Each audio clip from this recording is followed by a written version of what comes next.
because there's so many festivals throughout the year. On these occasions, everyone is invited, and they come into the family compound, cook up a big feast, offer it to the deity, then they have kirtan, and then they just enjoy the prasadam. But this is Vedic lifestyle. It's a non-stop festival.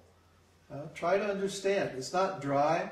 It's not, I mean, it's a little bit austere in the sense that we don't accept material sense gratification, but we have plenty of spiritual sense gratification. So what's the problem? It doesn't mean that you have to give up enjoying life. It means you enjoy life in an eternal way instead of in a temporary way. You enjoy life in an auspicious way that creates good karma for yourself in the future instead of in an inauspicious way that simply creates suffering in the future. You see? When people enjoy like meat eating, illicit sex, gambling, and intoxication, all they're doing is creating bad karma so that they suffer in the future. Maybe in the next life they get born in a very poor family, or they're diseased, or illiterate, or very desperately poor, or maybe they even go back into the animal species. So the results to sinful activities are very serious. But when we perform, when we enjoy in such a way that Krishna is pleased, then there's nothing inauspicious. It's total win-win situation. Nobody is exploited, nobody's suffering as a result of our activities. And so Krishna is very pleased. And then he also becomes involved in our activities. And when that happens, we get to share in his pleasure potency. So Srivas Thakur played the role of a perfect Vedic householder. He was very rich. He had all facilities for material enjoyment, but he offered all those facilities to the Lord for his enjoyment. And he hosted the Lord and his saṅkīrtana party for many years. Every evening the Lord would come, Chaitanya Mahaprabhu would come to Srivas Thakur's house. And they would have prasadam, and then they would begin saṅkīrtana. And they would begin chanting and dancing. And they would act out the pastimes of the Lord in music and song and dance. Just imagine how wonderful this was.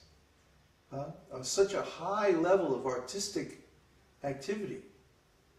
Similarly, the pastimes of Radha and Krishna are on such a high level. Imagine, they go out and they actually mold the forest into a place of loving pastimes. They make a bed of rose petals for Krishna to lie down on. I mean, just try to imagine, out in the forest. And they offer him all the most precious things. The inhabitants of Vrindavan had millions of cows. Try to understand. They had millions of cows, and they traded the milk products from these cows, milk, yogurt, butter, ghee, and so on. They traded those for all kinds of valuable things. And then they offered these valuable things to Krishna. That was their pleasure. Their pleasure was Krishna's pleasure. So the gopis would get together, and the dances and the songs and the music of Krishna and the gopis are described in the scriptures as being the most sophisticated, the most beautiful, at the highest level. These weren't just simple cowherd girls, like yahoos living out in the woods somewhere. They don't have any ignorance. Try to understand. They have all knowledge. They choose to live that way because it's beautiful. They live out in the forest in a natural way, and they spend their time simply dancing and singing in the highest level of artistic perfection. Why? To entertain Krishna.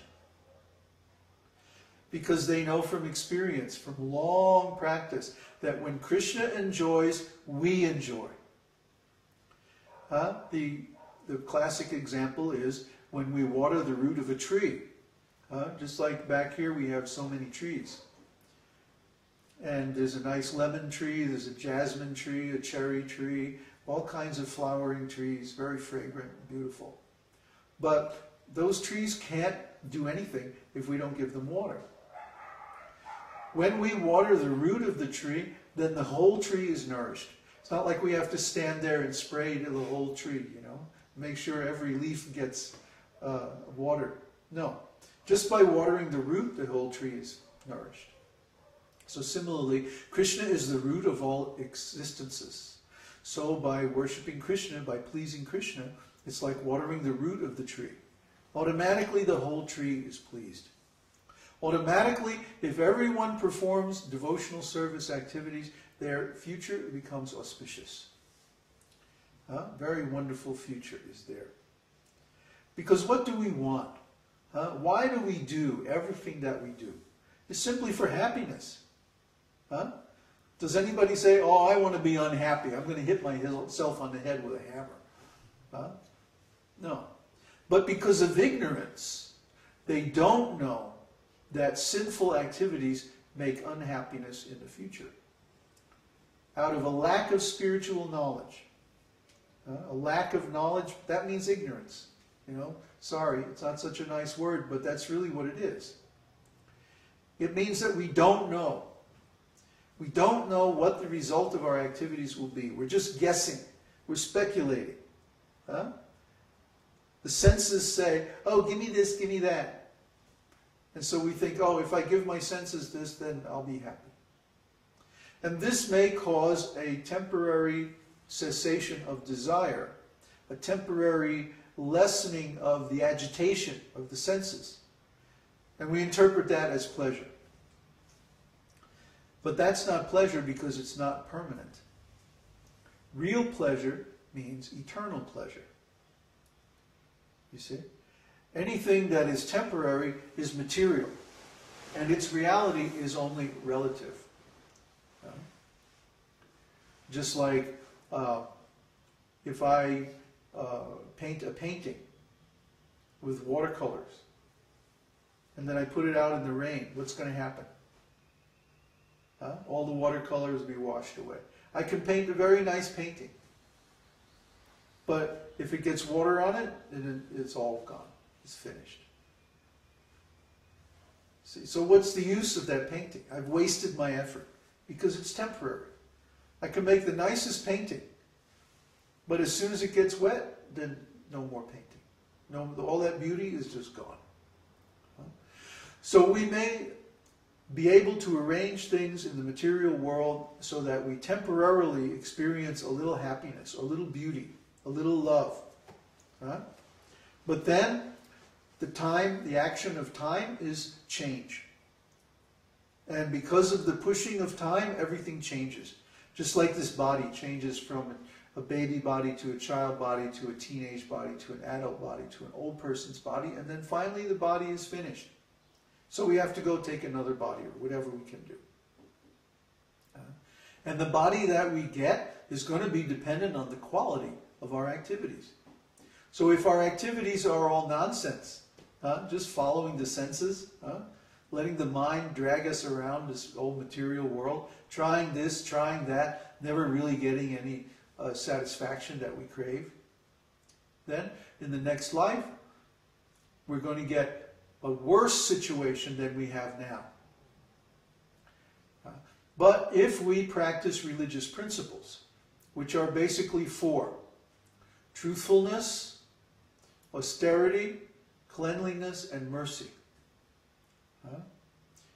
Those are the four basic religious principles. Truthfulness means no gambling. If we gamble, we have to lie. Oh, yeah, I only have a pair. Actually, I have a flush. You see? Lie. Mercy, we have to practice mercy. If we don't practice mercy, then we'll be killing animals. Killing ourselves, actually. How can a person be merciful if they kill animals? Or they hire somebody else to kill animals? If you go to the store and you buy a piece of meat, you're hiring the store and the people that supply the store to kill the animals for you, do all your dirty work, clean the meat and all that, whatever they do. Ugh. So, a person who eats meat cannot practice mercy. Similarly, a person who takes intoxication cannot be austere. Intoxication means I dull my senses, I dull my mind, I dull my consciousness so that I feel less suffering. But intoxication means that we can't be austere, we can't strictly control our senses in accordance with religious principles. We become lazy. We don't want to work. Usually people with a drug problem or an alcohol problem, they can't work. They can't maintain a career. They can't maintain a family. They can't maintain anything. And finally, cleanliness. If we practice cleanliness, that means no illicit sex. I mean, illicit sex is such a dangerous thing. It's so many sinful activities all tied up together in one.